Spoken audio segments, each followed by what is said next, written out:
তৈরি করতে মব সৃষ্টিকারীদের অন্তর্বর্তী সরকার ও প্রশাসন প্রচ্ছন্ন প্রশ্রয় দিচ্ছে কিনা এমন প্রশ্ন রেখেছেন বিএনপির ভারপ্রাপ্ত চেয়ারম্যান তারেক রহমান। শনিবার রাজধানীর এক অনুষ্ঠানে অনলাইনে যুক্ত হয়ে তিনি অন্তর্বর্তী সরকারের কাছে জানতে চান মিটফোর্ডের ঘটনায় প্রকৃত হত্যাকারীকে কেন গ্রেফতার করা হয়নি। এছাড়া গণতন্ত্রের অদৃশ্য শক্তিগুলো ধীরে ধীরে দৃশ্যমান হচ্ছে বলেও মন্তব্য করেন বিএনপির ভারপ্রাপ্ত চেয়ারম্যান। বিস্তারিত জানাচ্ছেন মনিরুজ্জামান। আমার ছেলেটা পরীক্ষা দিয়েছিল, আমার ছেলেটা তো আজ থাকলে আমাকে বলতো আম্মু গোল্ডেন আসছে, ওদের মিষ্টি আমার ঘরে, আর আমার ছেলেটা আজ কবরে। জুলাই অভ্যুত্থানে শহীদ আদিলের মায়ের আহাজারিতে নীরব হয়ে যায় রাজধানীর গুলশানের একটি হোটেলের কোলাহল। ছাত্রদলের শহীদ ১৪২ পরিবারের সদস্যদের সাথে মতবিনিময় অনুষ্ঠানে তৈরি হয় এমন পরিবেশ। আদিলের মায়ের মতোই আরও শহীদের অভিভাবকের আবেগময় বক্তব্য অশ্রুসিক্ত করে উপস্থিতিদের।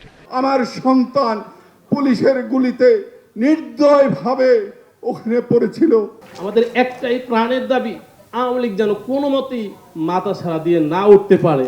আল্লাহ এত ঘুম আমার তো হেঁটেছিল যে আমার বাবাকে আমি একবারও দেখতে পারলাম না। অনুষ্ঠানে বিএনপি মহাসচিব মির্জা ফখরুল ইসলাম আলমগীর শহীদ পরিবারের সদস্য ও আহতদের পুনর্বাসনে সরকারকে কার্যকর পদক্ষেপ নেয়ার দাবি জানান। তিনি এও বলেন, জনগণের কাছে গণতান্ত্রিক সরকারের বিকল্প নেই। অন্তর্বর্তীকালীন সরকার বা অন্য কোনো সরকারকে দিয়ে কিন্তু গণতান্ত্রিক সরকারের যে বিকল্প, সেই বিকল্প তৈরি করা যাবে না। সেই কারণেই আমরা বারবার করে বলছি যে দ্রুত নির্বাচন হওয়া উচিত। প্রধান অতিথির বক্তব্যে বিএনপির ভারপ্রাপ্ত চেয়ারম্যান তারেক রহমান বলেন, আগামীতে রাষ্ট্র ক্ষমতায় গেলে মানুষের অধিকার রক্ষায় যারা জীবন দিয়েছেন তাদের মর্যাদা রক্ষা করা হবে। যাদেরকে হত্যা করা হয়েছে গণতন্ত্রের কণ্ঠকে রোধ করে দেওয়ার জন্য, সেই হত্যার বিচারগুলো যাতে সুষ্ঠুভাবে হয় তার সর্বোচ্চ উদ্যোগ বিএনপির থাকবে। বিএনপির ভারপ্রাপ্ত চেয়ারম্যান বলেন, শেখ হাসিনার পতনের পর অদৃশ্য শক্তি ষড়যন্ত্রে লিপ্ত হয়েছে। এসব ষড়যন্ত্র মোকাবিলায় দেশের মানুষকে সতর্ক থাকার আহ্বান জানান তিনি। যারা বিভিন্ন সময় বিভিন্ন রকম বাধা হয়ে দাঁড়িয়েছিল, যারা ভিন্ন অবস্থান গ্রহণ করেছিল, জনগণের বিপরীতে অবস্থান গ্রহণ করেছিল, আপনারা নিশ্চয়ই বুঝতে পারছেন ধীরে ধীরে দৃশ্যমান হচ্ছে সে অদৃশ্য শত্রু। অন্তর্বর্তী সরকারের সমালোচনা করে তারেক রহমান বলেন, তারা আইন শৃঙ্খলা পরিস্থিতি নিয়ন্ত্রণে ব্যর্থ হয়েছে।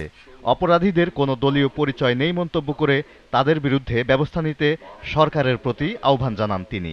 স্ক্রিনে যাকে দেখেছি হত্যা করছে, তাকে কেন সরকার এখন পর্যন্ত অ্যারেস্ট করেনি? আমরা কি তাহলে দলে নেব যে যারা বিভিন্নভাবে মব সৃষ্টি করে একটি পরিস্থিতি তৈরি করতে যাচ্ছে, সেখানে সরকারের কোনো প্রশ্রয় আছে? জুলাই সনদ নিয়ে ৩ মাস আগে বিএনপির মতামত জানানো হলেও দলের বিরুদ্ধে অপপ্রচার চালানো হচ্ছে বলে দাবি করেন ভারপ্রাপ্ত চেয়ারম্যান। সম্পূর্ণ দায়িত্ব এখন অন্তর্বর্তীকালীন সরকারের। Moniruzzaman, GTV news, Dhaka.